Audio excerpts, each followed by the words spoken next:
Violation Tracker and Violation Tracker UK. Julie Farb is the Growth Strategies Director for the Economic Power and Growth Hub of the AFL-CIO. That's our labor federation akin to the TUC. Rick Rayberg is an assistant to the president of the International Union of Operating Engineers. Those are our heavy equipment operators union. Professor Raghavan will bat cleanup, summarizing some of his eye-opening findings using this regulatory data. And I'll remind participants to use the chat function to ask questions or to use the raise your hand emoji available at the reactions button at the lower right of your screen if you mouse down to the lower right. And with that, take it away, Phil. Okay, thanks, Greg. So I'm going to share my screen and give you a presentation, a short presentation and overview of Violation Tracker UK. So I hope you can all see that. So first, for those of you who haven't had a chance to look at it, Violation Tracker UK is a wide-ranging database of corporate crime and misconduct in the United Kingdom. We've collected data from 40 agencies in England, Wales, Scotland, and Northern Ireland. All of our data is from official government sources, and all of the individual entries link back to those online sources. We've got over 63,000 cases with total monetary penalties of £12 billion. Although there are plenty of cases that do not have monetary penalties because UK regulators frequently use cautions and kind of notices before they actually impose financial fines. We also aggregate the information for 670 parent companies. Here's an overview of the different categories. We tag each of the entries with one of 6 broad categories, such as competition, employment, environment, etc. And you could see the breakdown in the number of cases. The safety-related cases, which include workplace safety, account for the largest number, employment being second. There are three ways to search the data. We have a basic search page in which you can enter all or part of a company name and by itself, or you can combine it with one of those offense groups, or you could also put in the regulatory agency. The second way of getting at the data is through a series of summary pages. We have ones for each of the 670 parent companies, for the different industries that we group the parents in, for those offense groups, for the agencies, and even for the countries in which the parents are headquartered. And then we have an advanced search page where you can mix and match company name and lots of other variables, such as the penalty amount, even things like the ownership structure, or the name of the prime minister who was in office when a particular offense might have taken place. Here's an example of an individual entry involving Barclays Bank.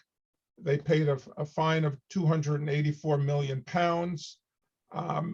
So, we give you that basic information. We give you a narrative description of the case, the name of the agency, and most importantly, at the bottom, a link back to the source that we use to derive this information. Here's a list of the parent companies with the largest penalty totals in the UK data. Airbus is at the top, and then Nortel, which no longer is in business, but was second because of a big pension case. But then there are some other familiar UK names such as Barclays, Rolls-Royce, and Lloyd's Banking, as well as non-US companies such as UBS and even JP Morgan Chase that have operations in the UK and have gotten in trouble there. Because our focus today is on union use of the database, I've broken out a little more detail here about the employment coverage. The largest number of employment cases, not including safety, is from the Employment Tribunal. And then we have quite a few cases from a list that the Department of Business and Energy puts out, where the way they put it is that they name and shame companies that are in violation of the minimum wage requirements there. There's an agency called, lesser known agency called Gang Masters and Labor Abuse Authority that deals with kind of contingent labor. And then there are two different pension regulators. Here's another list showing you the parents with the highest penalty totals just in the employment area. And again, that Nortel is at the top. And here shows you some of the other companies that have paid the most in penalties. But if you look at the number of cases, including the ones without monetary penalties, the list is a little different here. The Royal Mail Group is actually at the top. Phoenix Group, because of pension cases, is second. So that's a very quick tour through what we have in the UK database. You know, if for those of you who have used the US database, it's structured very similarly. And I'll leave it there so we can have more time during the Q&A to answer any questions or talk more about where we want to go with this database and expanded coverage. So thank you. Thanks, Phil. And next we'll hear from Julie Farb at the AFL-CIO.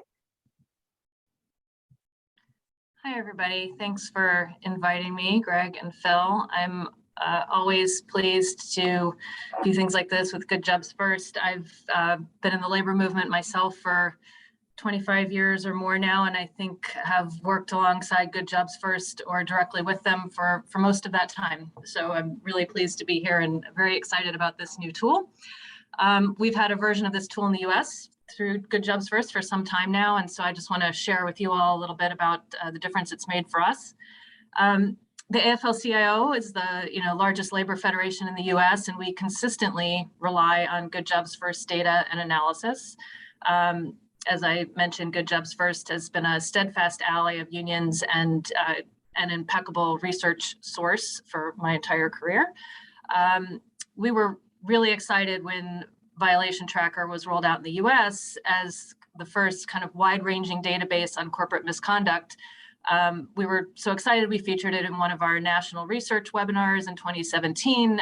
Researchers at unions around the country were very excited about it, continue to use it today regularly. And we consistently include it in our own list of essential resources for new strategic researchers. We've also, over the years, many times had Good Jobs First staff present on this database and their other tools at many AFL-CIO trainings for researchers at unions across the country. You may experience the same thing we do here, where there are never enough strategic researchers to do what we think what really should be possible on strategic campaigns. The work can be laborious and time consuming, and Good Jobs First tools like Violation Tracker save a ton of time and really improve the quality of our work. We don't have to go agency by agency. It's kind of one-stop shopping access to an employer's regulatory track record, and it can really increase efficiency in identifying points of leverage for union organizing and contract campaigns. My colleague Rick Rehberg from the operating engineers, I think, will provide some specific campaign examples about how they've put the tool to use. So I won't go into that this morning. I'll just stick with the big picture here and add that while we're here today to talk about Violation Tracker, for the most part, Good Jobs First and all of its projects, really provide a unique and essential to us set of resources for the U.S. labor movement. And in addition to Violation Tracker, the researchers in my shop use Subsidy Tracker, subscribe to the Dirt Diggers Digest, use the Guide to Strategic Corporate Research. So this is just one of many tools that we find really critical in our daily work. We're delighted to see this roll out in the UK. Good Jobs First is a really valued ally to unions in the US, and I'm certain that this new resource will streamline and enhance your work to build power for workers in the UK as well. Thanks so much, Julie. And now we'll hear from Rick Rayberg at the Operating Engineers. Hey, thank you, Greg. Yeah, I would, I think Julie pointed out some of the most important points about the US violation tracker. It's obviously the time saving. But Julie and Phil and I, we come at this with a research background, and I think it's important also to talk about organizers. I do a lot of trainings for organizers, for new union staff, and I know that organizers are not going to sit all day in front of a computer doing research. And in fact, that's not really their skill set, and that's not where we want them. On the other hand, my union, the Operating Engineers, we've got about 100 locals in the US and Canada. Our largest 3 locals could swallow my department whole. I need people in the locals to do at least some of the basic research, read up on companies, understand something about their background before they kick off campaigns. And that's one of the nicest things about this database. It is as easy to search as Google. You put in the company name, you hit enter. That's the search. And for a lot of organizers, especially, that's all you're going to get out of them anyway. I would like to just share my screen quickly and show a couple of specifics.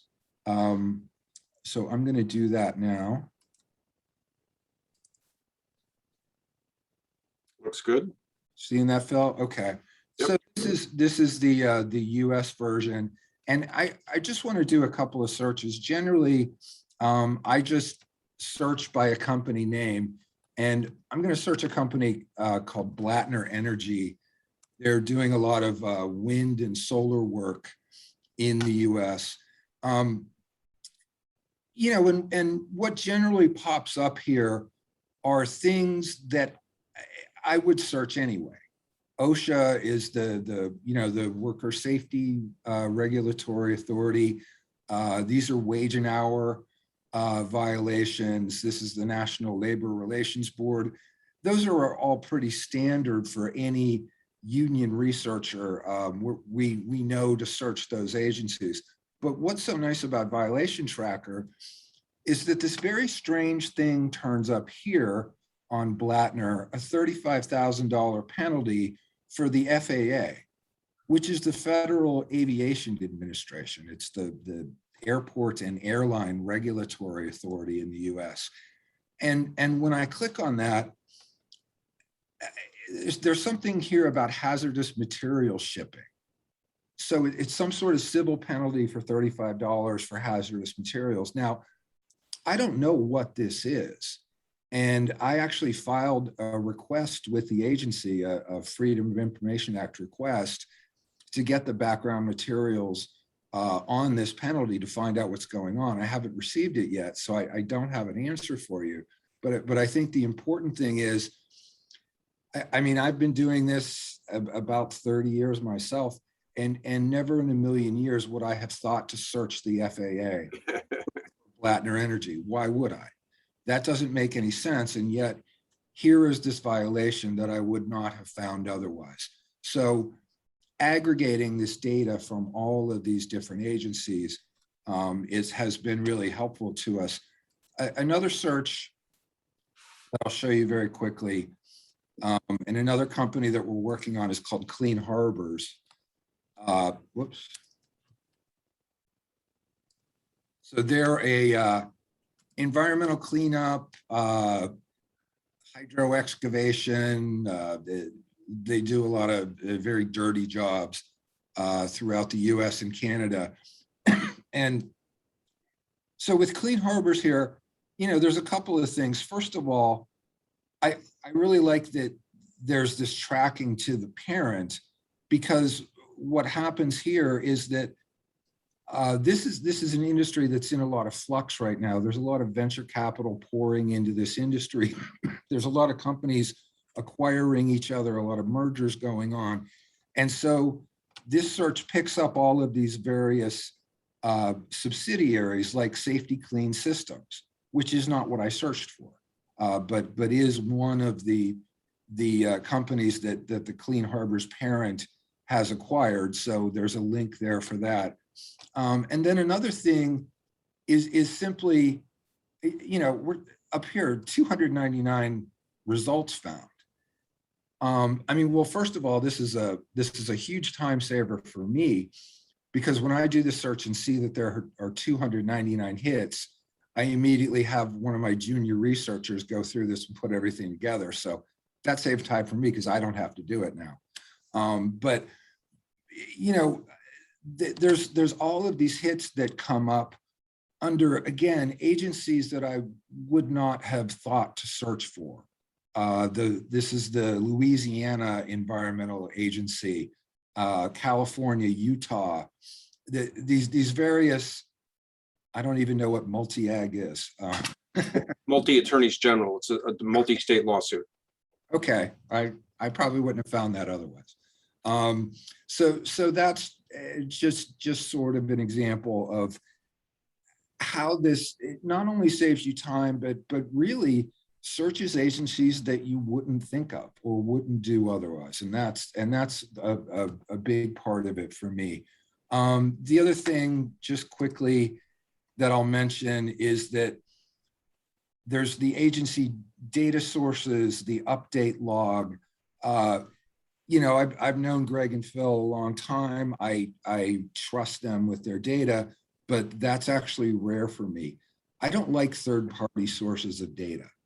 I like websites and sources of data that end in .gov.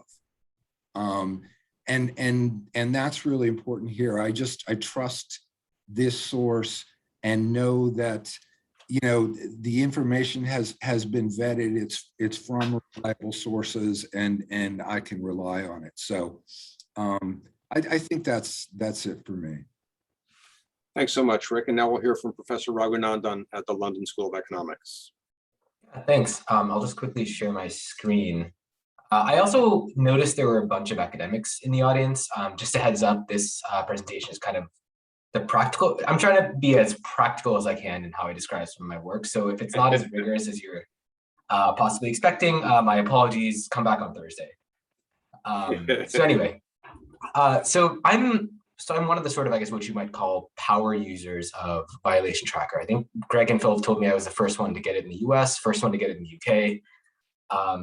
And so I've done a lot of work with it kind of over the past few years. And a lot of what I am really interested in is uncovering what are the sort of, how do you link companies' financial motivations to their incentives to do to their non-financial actions, right? What are the financial motivations driving bad non-financial actions? And historically, this has been kind of a hard question to answer because you couldn't really measure what companies were up to. How exactly are companies treating their employees? How exactly are companies treating the environment? There were these kind of disparate sources out there that were sort of not well assembled. Government websites aren't always super helpful. One of the biggest things is really hard to link an individual action or violation up to the parent company, as Rick was just saying. And so one thing that's kind of been a game changer in this regard is that it's enabled a lot of us as academics to do research that really looks into these questions that I think are of broader use to non-academics, to trade unions, to ethically minded investors, to people who sort of can use this data, can use this research to do something with it, if only they knew it was out there. And so I'll talk about one specific example just in the interest of time. So I've done some work on wage theft, and this is kind of a broader question than one that I think a lot of the union folks in the audience care a lot about, right? Making sure that the people you represent get paid what they're supposed to, when they're supposed to, that they're given their breaks, that they're not shortchanged by their employers trying to make a quick buck. And so I've got some work on on basically trying to link companies' financial incentives up to wage theft to try to figure out if wage theft arises systematically. You'll hear a lot of companies argue, oh no, we just, there was a computer glitch, it was totally random, it's not predictable, wage theft is unfortunate, we never meant to do it. And one thing that Violation Tracker has enabled, this is the US version again, one thing that Violation Tracker has enabled is for me to look a little more, to take another look at this issue from the perspective of trying to tie it back into firms' incentives. And again, Violation Tracker provides me with the data with which I can actually link it back up to other firm level data to figure out if there's anything kind of systematic going on. And the short answer is when companies or executives have short-term incentives, it's among others, the employees who pay. And so I'm going to find that in some of my work that wage theft is more common when firms have short-term earnings pressure, right? So you want to hit a target, it's almost the end of the quarter, or you worry you're going to come up a little bit short. One of the easiest ways to save a few cents is to, for example, illegally cut overtime, right? To say, hey, find ways to not pay overtime but don't let the workers work any less. Or if executives have lower personal liability for wage theft or are compensated in ways that encourage risk taking, right? There are some cases, there are some states where CEOs and executives can bear personal liability for wage theft. And this of course has varied over time, but basically the less liability that these guys bear, the more willing they are to sacrifice employees to make a quick buck. And so this is all stuff this is all research that's been enabled by how good the US Violation Tracker is, how comprehensive the coverage of Department of Labor data is, how easy it is to link up to other data that lets me even try to map this into firms' financial incentives. And one thing I should also point out that I think is equally important is that many of you have probably heard of ESG or CSR, environmental social governance, or corporate social responsibility, right? These are sort of concepts that try to pick up how a company treats its non-financial stakeholders, right? Employees, customers, the environment, and so on. And one thing that's kind of interesting is that by and large, a company's actual compliance history isn't picked up by these commercial ratings, right? These commercial ratings tend to pick up just what the company says about itself and news coverage of the company, and not so much what they're actually up to, right? And this is something where if you want to figure out what a company is actually doing, how it's actually treating its employees, you're going to be hard pressed to find it in these ratings, right? And this is to me one of the biggest value adds of Violation Tracker, right? You can figure out what they're actually up to and how they've actually been treating, given that this is a trade union focused session, you can figure out how they've actually been treating their employees.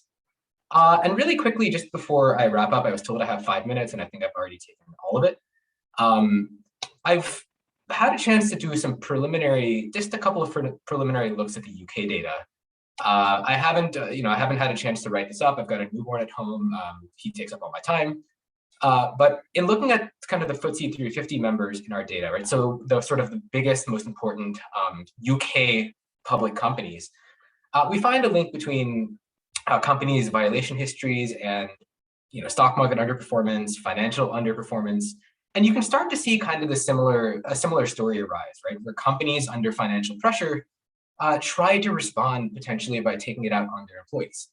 And I thought this is actually particularly interesting, both in the US and the UK, because at least when I tried to read through some of these Department of Labor, OSHA, Wage and Hour Division documents on how do we pick who we inspect, I didn't find a single thing about companies' financial incentives anywhere. Both OSHA, I checked OSHA, I checked the Wage and Hour Division. Given the audience, I'm probably the least informed in the entire room about some of these issues and how inspections actually happen. But I found it interesting that I found no mention of companies' financial incentives. And this is something where maybe the underlying agencies they themselves couldn't make these kind of map the data back up to try to figure out what companies were up to.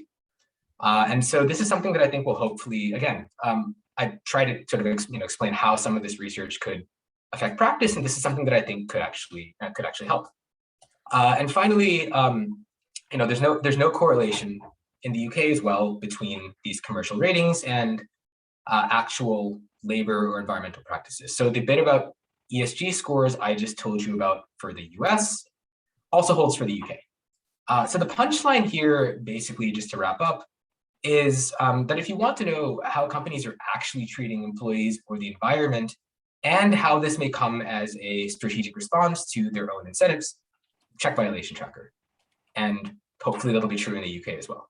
So I think I'm over time. Sorry about that, but thanks for giving me a chance to talk about this. And let me stop sharing. Thanks so much, Anish. Thanks for everybody for your brevity and conciseness. And now we're ready for questions. And again, you can either put them in the chat box or just raise your hand using the emoji on the reactions if you mouse over the lower right part of your screen. And we've got lots of time for questions. And I know you're not shy if you're union people. Who's first? Is it Wim Van Wielen? Yes, Go for it. thank you. Thank you. No, I'm not shy. I'm from the Dutch trade unions. Thank you for all the presentations and the useful information. I was wondering a few things. First of all, we here in the Netherlands have a lot of companies who really doesn't care publicity or whatsoever. Uber company, for example, they don't care. They go their own way. Negative publicity, yes or no, doesn't matter. Unions, not important. The same goes for Ryanair company, flight company, for example, all Amazon company. We just welcomed Amazon company here in the Netherlands. We didn't get any response on our enthusiastic hello, welcome to the Netherlands. You have to stick to our regulations and our union activities. So, Shocked, I'm shocked. Yeah, no. I thought so, yeah. But my question is, if these companies don't care, what's the use of, how can we use this tool, the violation tracker? How do we have to do this then? If they completely ignore this negative publicity and they don't care, how useful is the tool then? Do you have any experiences with this? Well, I think the usefulness is not necessarily directly with the companies, but with others who may have some power over the companies. So for example, with government agencies, with regulators, with procurement, departments, to the extent that you can emphasize a company's poor track record and use that to pressure public officials either to take stronger action against companies, to deny them permits, to deny them contracts, for government, goods and services, anything like that, to paint them as a kind of bad actor, may or may not be helpful. I mean, there's no guarantee that this data will help, but it's another tool we feel that unions can use to put pressure on companies, both directly and indirectly, to change their practices. We have another question in the chat box, Phil, and that is, how often will the UK database be updated?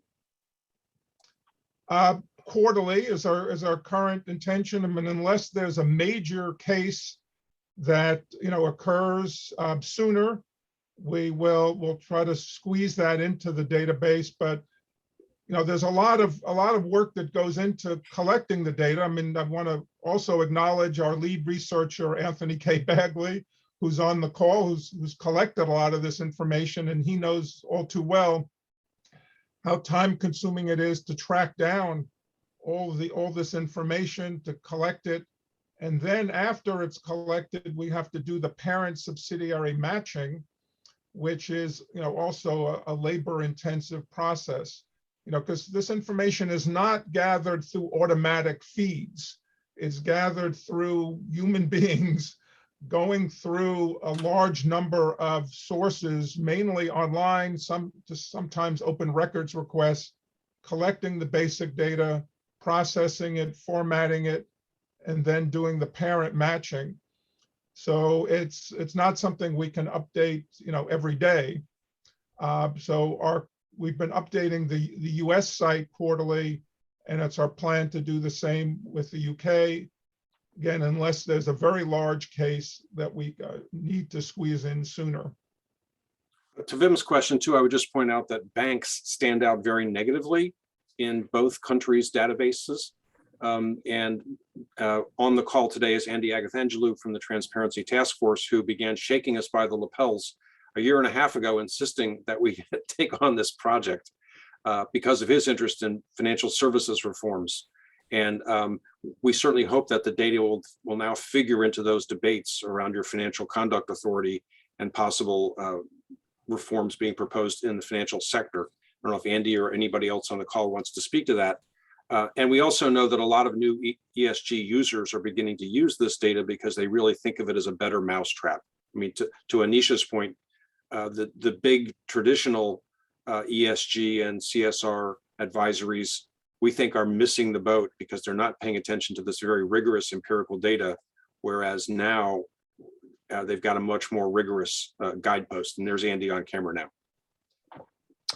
Thank you very much, Greg. I'm very happy to speak to this particular point. My organization has a real interest in malpractice within the financial services sector. That just happens to be our area of focus. But the point I'm about to make could apply to any organization with any interest in any area. What we are really looking for is evidence, hard proof, unequivocal facts that organizations are not behaving properly despite what the regulatory agencies are doing. And that's of real interest to us, ladies and gentlemen, because we want to be sure that the regulatory framework that governs society, that governs the world of commerce, the world of business, actually works. And if the data is telling us that there is recidivism in the system, in other words, companies carrying on behaving the way that they were, despite the fact that, for example, they're being fined, then that's of massive value to society because it really forces us to question, does the regulatory and the governance framework around organizations work well? And when I first stumbled across Violation Tracker, the US version, about a year and a half ago, I was absolutely blown away by how powerful the data was within it that really does point to these systemic issues around poor governance of the world of commerce. And that's why I've been reasonably enthusiastic about it ever since. Thank you very much, Greg, for giving me a chance to make that point. Thank you. Sure. Somebody else asked about the quality of the data over time from Elisa. Phil? Yes, hi. Yes, Please. can I just elaborate Yeah. on that? Thank you very much. I think as with Anish, we are working on using the US data. One question that I have, because we've looked through the data and we actually have, as I said to Phil, I think I sent him an email, we have geo-referenced the violations as you suggested. So we could share with you the geo-referencing because I thought that was interesting for you too. But we were wondering whether, because that's important then for the regressions models we're going to use, whether the data have the same quality or over time you have added more sources, or there has been a change at some point where you know that after a given year you have more records because of the way the data have been collected. Do you know if there is anything like this or it's consistent? I'm talking about the period 2000-2020. Well, if we're talking about the UK data. No, so US. I'm sorry. I'm talking about the US. I know the seminar today is about the UK, but I mean, for both, I would say. Well, yeah. I'll answer about both. So I'll start with the UK data because it's newer. So what we did was to try to reconstruct all the data going back to 2010 in the case of the UK. And we were able to do that for virtually all of the agencies, but there were some exceptions. The big exception was the employment tribunal, where the cases are just not available online, and there's just such a large volume of cases that it was not practical to try to go back before the cases were kind of digitized and put online. Now, Anish and some students who were working with him, did some of the groundwork on this. And I think you found a niche that's, some of that, some of the earlier cases were available, but in paper form. Yeah, know, so and- basically anything, so all the data from 2017 to the present is available online. And I saw a comment in the chat box just now that the website isn't great. We agree. We have scraped it. We spent a lot of blood, sweat, and tears processing it. So the 2017 onward data, at least the stuff that actually resulted in penalties, is now in good shape. Pre-2017, if you want the data, it exists only in paper form in a court in Bury St. Edmunds. And so, I have this like wild ambition that one day we'll get to be able to digitize all that, and but it's just the resources required to do that would just be kind of absurd. So yeah, because the Employment Tribunal is one of the more challenging agencies to tackle, because we have to look through individual case documents, and figure out what happened. Was the company found culpable? Was there an award on behalf of the employee? So it's a very laborious process, and even when the individual documents are online. So anyway, so it was just not practical for us to go back before 2017 for the case of that agency. For most other agencies, we've got questions piling up, Phil. Well, let me finish what I'm saying. Sorry. So for most other agencies, we were able to do that. In the US, what we do is when we add a new category of data, we actually try to go back to the year 2000, because that's our coverage in the US. We go back that far. So it's, it's challenging, but we try to reconstruct the entire history of the agency's activity during that entire period. All right, next question. Does Oh, the but tracker one quick point before we move off of that question is that, to answer your question, Elisa, that Phil is planning to add different categories as well, and has added a lot of different categories and legal cases and such since it started. Yeah, the US violation tracker is now more than 5 times bigger in total numbers of entries than it was when we first launched it in 2015. That's source additions, especially. We've moved from federal agencies to state agencies. So instead of having about 50 sources, we have more than 300 now. But let's get back to the UK questions here, Phil. Somebody wants to know, does it only cover private businesses in the UK, or does it cover public and third sector employers?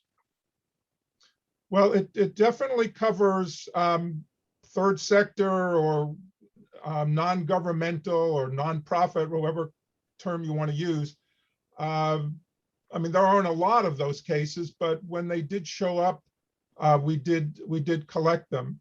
As far as public sector cases are concerned, we don't include cases against purely governmental agencies such as councils, but we do include cases against government-owned entities that operate as businesses, like Network Rail, or even, NatWest Group, the big bank, is technically government-owned.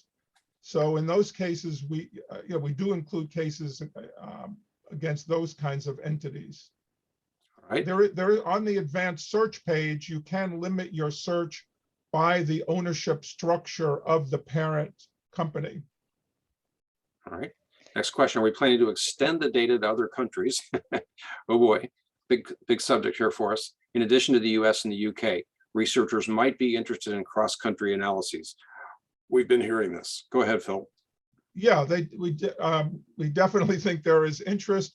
Although, so our plan now is not to do this country by country. It's just too time-consuming. There are too many of the cases involve very small firms that are not of broader interest. So what we're thinking of doing now is creating a streamlined multi-country version of Violation Tracker, where we focus primarily on cases involving larger and publicly traded companies. And the next step would be selected countries in the EU, as well as other larger countries with kind of well-established regulatory regimes, certainly Canada, Australia, Japan, et cetera. I have a list of about 15 countries overall that I would like to focus on in collecting this streamlined data, and we'll be, you'll hear more from us about this in the months and probably years to come. Excuse me, that question was asked by me. Sure. And I'm speaking from UAE, United Arab Emirates. So among the list of countries that you have in mind, is UAE part of it? No, not currently. If you strongly recommend that, and there's a strong regulatory apparatus in UAE, Okay. that we would be happy to consider it. Okay. Yeah, currently we are using the data, and I would like to take this opportunity to thank Anish. He has been so fantastic in giving us information. Yeah, but currently we are working on about 3 research projects using the database. Yeah, myself and Mariam Khalifa. It's great. And I'm speaking from Zaid University. Yeah. It's so great to meet you. So just, as a matter of vetting us when we raised money from the UK funders to help us do this, we pointed out that although it's hard to discern bots, the US database is getting millions of page views a month. We know that there are more than 300 academics in 15 countries using complete sets of the database under non-commercial use agreements. Anish was #1 on that list. We know that there is discernible traffic from every developed and developing country in the world practically, including many hundreds of unique users from many industrial countries and developing nations. So it's great to hear Mohammed talk about the value of it, and we're all ears to get your guidance about what would be the most productive next things to do. I saw someone asked about the Netherlands. Yes, they are on. The Netherlands is on our list of priority countries to collect information from. And Tom, we appreciate your collegial suggestions here about people to start with. And if you'd like to elaborate on the value of the data as you see it, Tom Levitt, we'd love to hear from you too, former Labour MP and book author. And the other thing we're planning, just for the UK site, is to, if people have specific UK suggestions, please let us know. One thing we're planning to get into is private litigation. And this is something that we've done on the US site. And these are what we in the US call class action lawsuits or multi-district litigation, where cases involving large numbers of plaintiffs are brought in the employment area. This is a very large category. There are many cases involving wage and hour violations that are brought as collective action lawsuits. There are class action employment discrimination cases. There are cases involving benefit plan abuses and things of that sort. And we have over 2,000 cases in the US database now involving these kinds of employment litigation examples. And our intention is to look for similar data in the UK. I think they're often called group claims. They may not be as big a deal as in the US, but we're going to research those. And that's one of the things we want to add to the UK database next year sometime. Tom Levitt?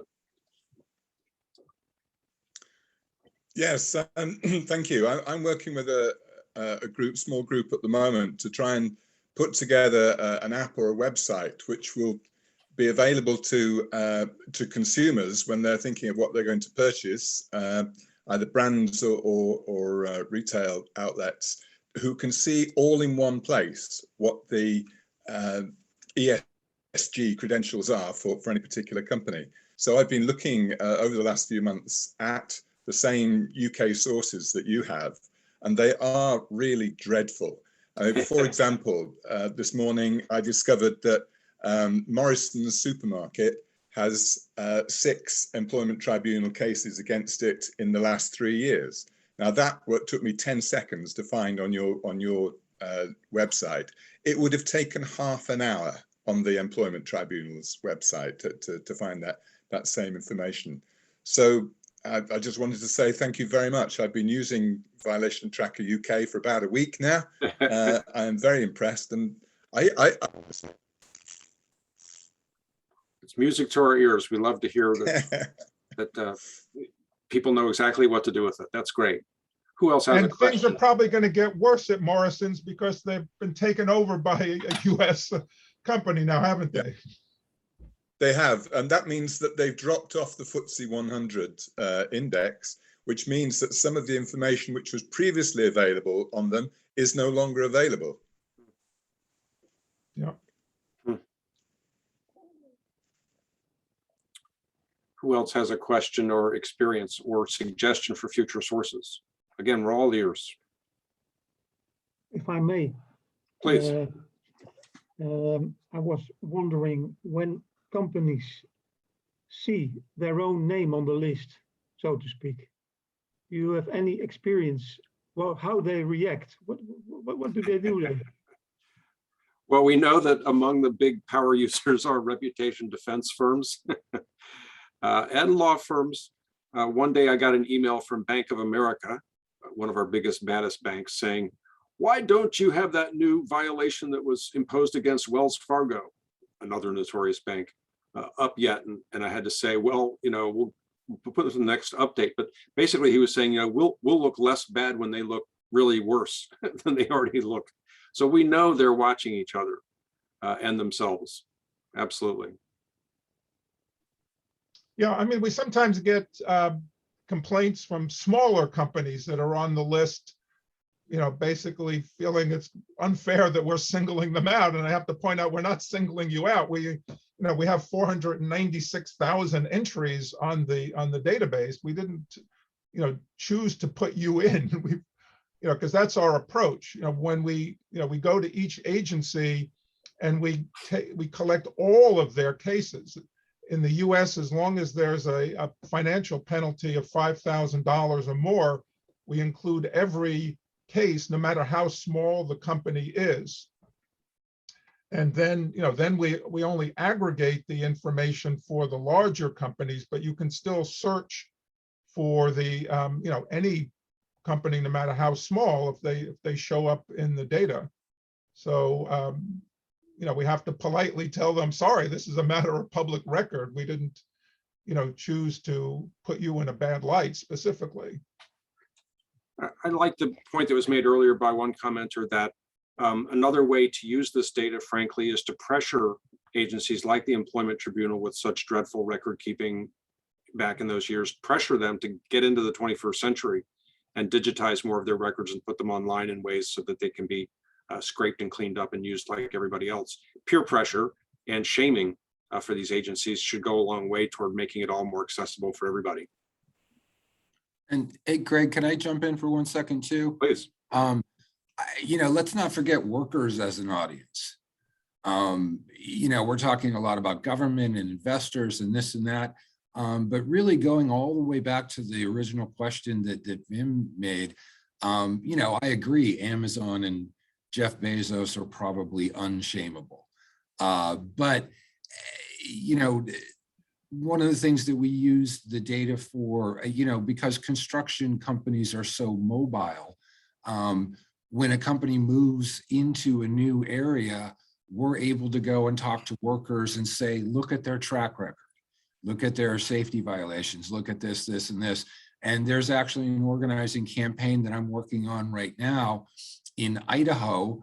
The company also owns a facility in Southern Virginia, and we were able to go to the workers and say, you want to protect yourselves because look at all of their safety violations in Virginia. Look at how many workers they've screwed out of overtime payments in Virginia. You want to organize to protect yourself. So the company may be easy or may not care about criticism, but I think informing the workers of their track records around the rest of the US has been a great tool for us.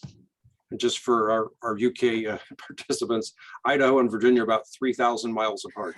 They're in opposite corners of the country. Yeah. Northwest and southeast. Who's got another question? Yeah, and we certainly know there's a lot of workers using it. Please, Sophie, go ahead. Thank you. Sorry, my camera's not working. It was me who asked the question about third party and public sector. I used to work for an education trade union, and a bit like you have the charter schools in America, we have big academy chains, some of whom were investigated for financial mismanagement and things like that. And I put a couple into the violation tracker, but they didn't come up. And I was just wondering if that was because those are not people that you look at, or what the reason for that might be. Well, we certainly didn't leave them out intentionally. I guess the question is what agencies brought the cases against them. You should look at the our list of agencies that we cover, the 40 odd cases and agencies, and maybe we're missing an agency. If so, please let us know. Where we tried to identify every agency of significance in the regulatory arena in the UK, but it's possible that our list is not complete. Okay, I'll have a look. Thanks. I'm sorry. Thank you, Sophie. And certainly the education unions in this country do like the fact that we, charter schools being your equivalent academies, do show up quite a bit in some of the wage and hour, wage theft and other labor-related cases. That's often the way they cut corners. I mean, one area, where we did find, a number of cases is in the healthcare area. Now, of course, in the UK, the health system is very different and is much more government involvement, but we found plenty of cases from, for example, the Care Quality Commission that involved different kinds of healthcare providers, including NHS trusts, but also, some not-for-profit providers, as well as for-profit providers, which are becoming more common in the UK. So, in the case of those that agency, the Care Quality Commission, we've got examples from all the different ownership types. We're getting close to our time. I just want to again acknowledge Anthony K. Bagley, staunch, stalwart workhorse, helping Phil put this data together, the lead person on a multi-person team, and also acknowledge Bob Compton on the call, who's been one of our staunch advisors, along with Andy Agathangelou. A lot of people have been guiding us for a long time on this work and doing a lot of the heavy lifting, as well as Anish and his graduate students who even took the first probes into the data before we had any money raised to do it formally. It's been a great effort, great team effort. If anybody has a last question or sign off or suggestion for additional sources, we're easy to reach. Our emails are all on our website. Phil's is on both databases. Great ideas here for some both new countries and new agencies, perhaps. Is it perhaps? And if any of you really want to get involved in this process of extending violation tracker to other countries, to your country, please get in touch with me and we will put you to work.